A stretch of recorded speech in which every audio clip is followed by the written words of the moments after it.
लीजिए जनाब, अब हमारे सामने जो सिचुएशन है उसमें हमारे पास एक कंटेनर जो कि एक बलून समझ सकते हैं, और इसमें किसी गैस के 2.1 किलोग्राम्स हैं जो कि 0 डिग्री सेंटीग्रेड पर हैं, और इसका जो टोटल वॉल्यूम है वो 4 क्यूबिक मीटर या 4 मीटर क्यूब्ड है। और इसमें कोई एक गैस नहीं है बल्कि इसमें एक साथ 3 गैसेज हैं, जो कि इसमें सिर्फ परसेंटेजेस दी गई हैं कि इसमें 30.48% ऑक्सीजन है, 2.86% हाइड्रोजन है और 66.67% नाइट्रोजन है।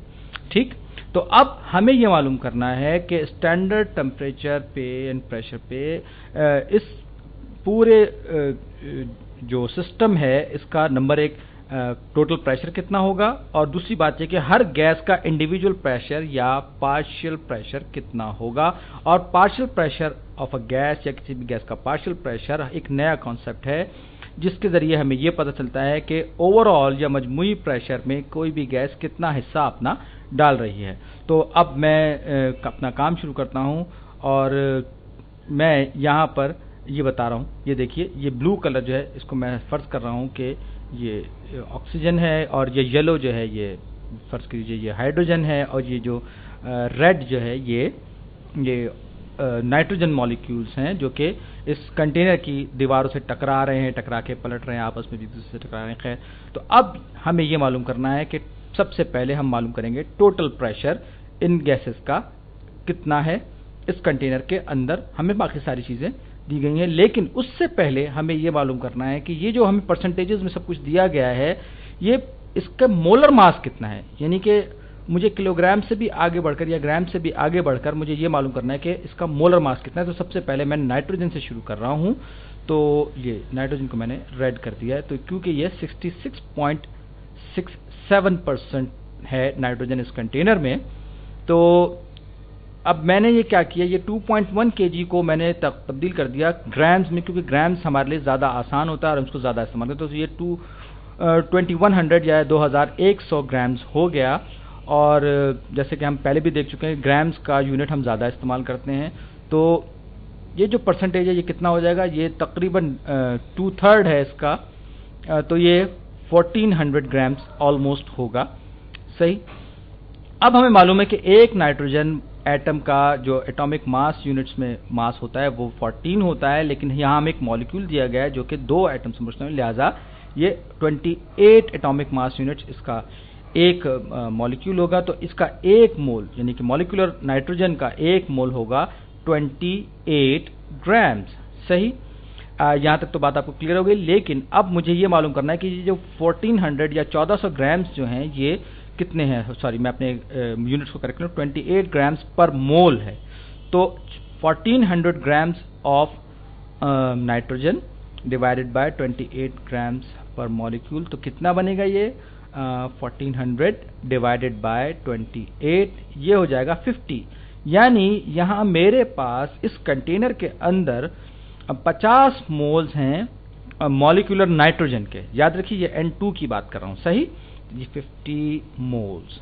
सही, अब उसके बाद मैं आऊँगा ऑक्सीजन पे।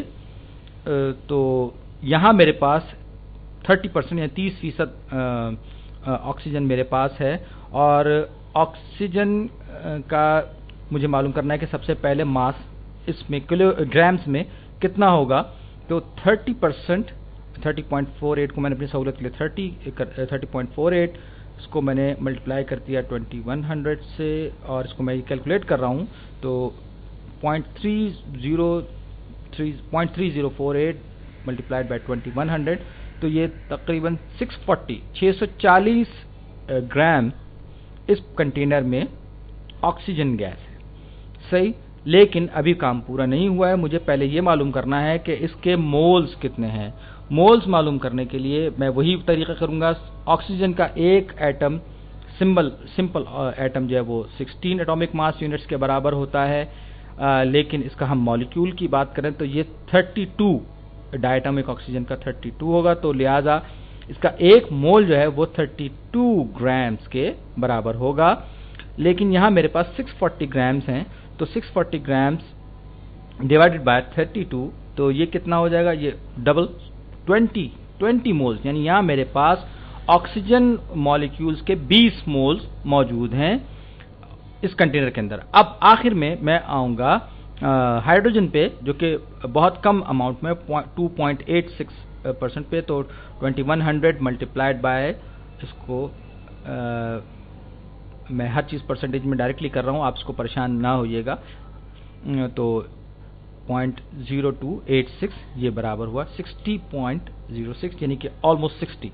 यानी यहाँ जो मेरे पास हाइड्रोजन गैस है कंटेनर के अंदर जो बंद है, उसके मोल्स मेरे पास हैं, सॉरी उसका जो मास मेरे पास है वो 60 ग्राम्स है, बहुत कम है। लेकिन हाइड्रोजन सबसे हल्का एलिमेंट भी है और इसमें नॉर्मली सिर्फ एक प्रोटॉन होता है, और यहाँ पर हाइड्रोजन मॉलिक्यूल मेरे पास है, तो इसका एक मॉलिक्यूल का जो एटॉमिक मास होगा वो 2 एटॉमिक मास यूनिट होगा। तो इसका एक मोल जो है हाइड्रोजन का वो 2 ग्राम्स के बराबर होगा। तो 2 ग्राम्स का मतलब ये हुआ कि 60 ग्राम्स हाइड्रोजन में मेरे पास हाइड्रोजन के 30 मोल्स यानी 30 मोल्स होंगे। ये लिए मैंने लिखा 30 मोल्स।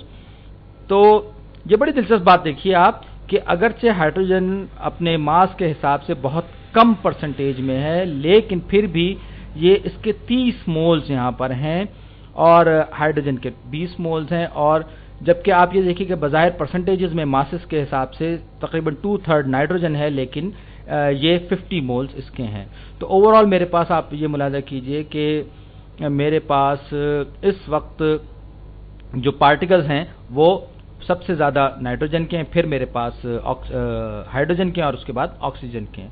तो और जब हम आइडियल गैस इक्वेशन की बात करते हैं वहाँ हमें ज़रूरत पड़ती है मोल्स की। ये ओवरऑल टोटल मोल्स जो हो गए ये हो गए 100 मोल्स। यानी इस कंटेनर के अंदर हमें इस बात से अब गरज नहीं है कि कितने किलोग्राम्स हैं, बल्कि हमें ये इस बात से गरज है कि हमारे पास मोल्स कितने हैं। तो इस कंटेनर में हमारे पास 100 यानी 100 मोल्स मौजूद हैं। अब मैं इस प्रॉब्लम पे मजीद आगे बढ़ता हूँ। ये मैंने स्क्रीन क्लियर किया। तो जनाब अब आप ये मुलाजा कीजिए कि अब मुझे वही अपनी ideal gas equation PV = nRT इस्तेमाल करनी है। P जो है वो प्रेशर है, ये मुझे मालूम करना है अभी ओवरऑल पहले टोटल प्रेशर, और वॉल्यूम मुझे दिया गया है 4 क्यूबिक मीटर या 4 मीटर क्यूब, और N मेरे पास टोटल 100 है, 100 मोल्स हैं। R अभी मैं छोड़ रहा हूँ, R मैं बाद में फैसला करूंगा कि मुझे R की कांस्टेंट की कौन सी वैल्यू लेनी है। और टेम्परेचर हमें दिया गया है 0 डिग्री सेंटीग्रेड, लेकिन हमें यहाँ पर केल्विन में चाहिए जो कि 273 डिग्री केल्विन है। 0 डिग्री सेंटीग्रेड = 273 डिग्री केल्विन। अब मैं देखता हूँ मुझे R की वैल्यू कौन सी चाहिए। ये मीटर क्यूब वाली वैल्यू मेरा काम करेगी। तो यह है 8.3145 metre cube pascal divided by moles and. तो अब ये मैंने लिखा 8.3145, ओह सॉरी ये जगह नहीं बची, खैर मैं इसको क्लीन कर देता हूँ। इसको क्लियर कर दिया मैंने, ये मैंने इसको क्लियर किया। अब मैं यहाँ पर इसके यूनिट्स लिखता हूँ। तो ये है जनाब metre cube into pascals by per moles per degree Kelvin, और ये 273 डिग्री केल्विन। तो सबसे पहले मैं अपना 2 डायमेंशनल एनालिसिस करूंगा, और उसके ज़रिए मैं सबसे पहले दोनों तरफ मीटर क्यूब को मैंने कैंसिल किया। फिर उसके बाद यहाँ पर इस तरफ मोल है और इस तरफ भी मोल है, ये ऊपर नीचे इनको भी कैंसिल कर दिया। ये केल्विन और ये केल्विन भी कैंसिल हो गया। तो यूनिट्स में मेरे पास जो चीज़ बची वो है सिर्फ पैस्कल। ज़बरदस्त, ये प्रेशर ही का यूनिट है, इसका मतलब है कि मैं बिल्कुल सही जा रहा हूँ। तो अब मैं मजीद आगे बढ़ने के लिए मैं दोनों तरफ से इस इक्वेशन को 4 से डिवाइड करूँगा। तो ये हो जाएगा 100 4 से डिवाइड होने के बाद रहेगा 25, बाकी 8.3145 इंटू 273, और ये यूनिट आ गया पैस्कल। सही। अब मैं थोड़ा सा मैथमेटिक्स कर लेते हैं, थोड़ा सा इनको मल्टीप्लाई कर लेते हैं। तो ये 25 इंटू 8.3145 इंटू 273, ये कितना बना? ओह ये तो बहुत बड़ा नंबर आ गया। खैर ये हो गया 56,746 पैस्कल, 56,746 पैस्कल्स। ये आपको बज़ाहिर बहुत बड़ी लग रहा होगा, लेकिन आप जरा गौर से याद कीजिए तो एक एटमॉस्फेरिक प्रेशर जो है 101 and 325 किलो पैस्कल्स के बराबर होता है, किलो पैस्कल्स के। सही। तो अब मैं इसको कन्वर्ट करूंगा एटमॉस्फेरिक प्रेशर में। ये आप देखिए, ये टेबल भी देखिए, यहां पर यही चीज लिखी हुई है। तो अब मैं इसको डिवाइड करूंगा, ये हो गया 56.746 किलो पास्कल्स। तो इसको मैंने डिवाइड किया 100 तो ये आया 0.56 एटमॉस्फेरिक प्रेशर। सही।